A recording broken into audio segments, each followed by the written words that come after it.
मासु लगाएको छैन हौ त्यो मासु मासु आयो आयो आयो यता पर हाम्रो बहिनी चाहिँ एकदमै एक्साइटेड मासु खानुलाई पुरा दाँत पनि सेतो न सेतो देखाएर यता हेरौँ न दाँत अबाउ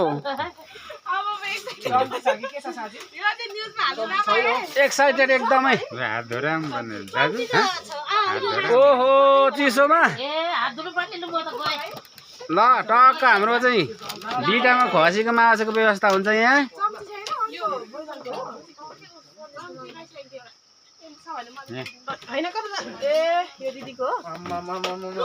किन यार पर जेन्जी त एकदम निराश जस्तो देखिन्छ त किन हौ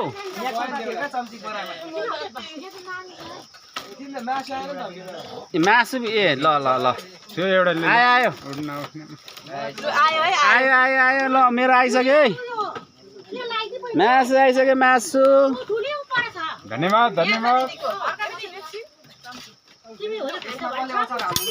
दुईजनालाई एक ठाउँ